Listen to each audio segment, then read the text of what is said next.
This video is sponsored by Skillshare.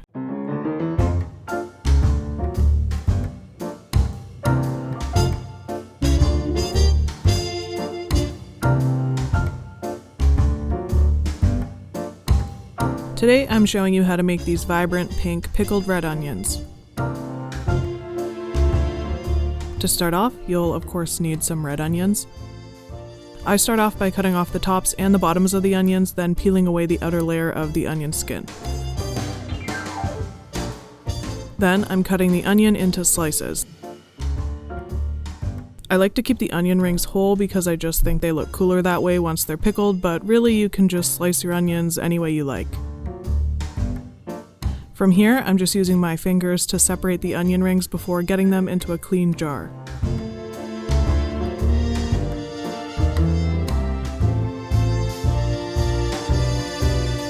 I fill the jar up to the top with the sliced onions, and then for color, I add in a little slice of beet.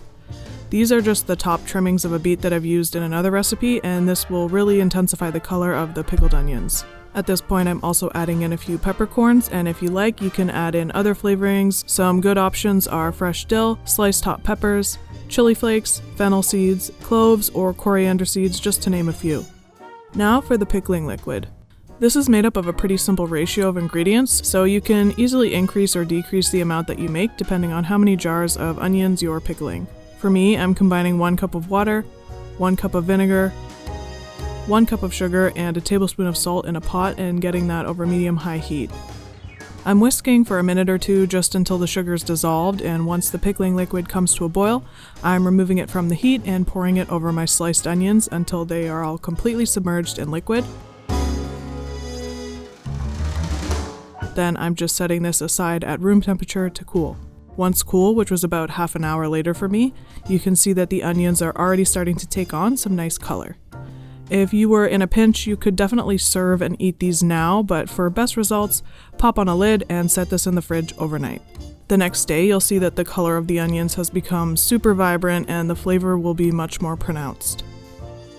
Before I show you a few ways I like to use these, I just wanted to take a minute to thank Skillshare for sponsoring today's video. Skillshare is an online learning community with thousands of inspiring classes for anyone who loves learning, exploring their creativity, and acquiring new skills.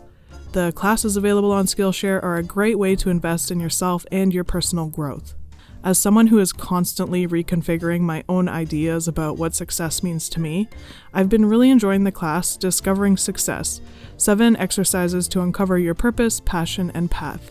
Emma Gannon, a Sunday Times bestselling author, speaker, novelist, and host of the popular Control-Alt-Delete podcast, shares what she's learned as an entrepreneur and multi-hyphenate. Through her class, she helps you to redefine success on your own terms and in a way that's financially, emotionally, and authentically fulfilling to you. If, like me, you're an entrepreneur or somebody with a side hustle, then I think you'd find her class and the exercises that she offers really helpful. There are loads of classes available on Skillshare, not just on entrepreneurship, but on dozens of other subjects as well. If you're interested, the first 1,000 people to use the link in the description box below will get a 1-month free trial of Skillshare. Getting back to the pickled onions, you can use these as a topping for salads, on avocado toast, tacos, nachos, and sandwiches. I'd maybe try to avoid eating these before a date, but it's your life. You do whatever you feel is cool. If you like this video and want to see more content like this, consider subscribing, hitting the bell notification button, and connecting with us on Instagram at chefstudio_. See you in the next video.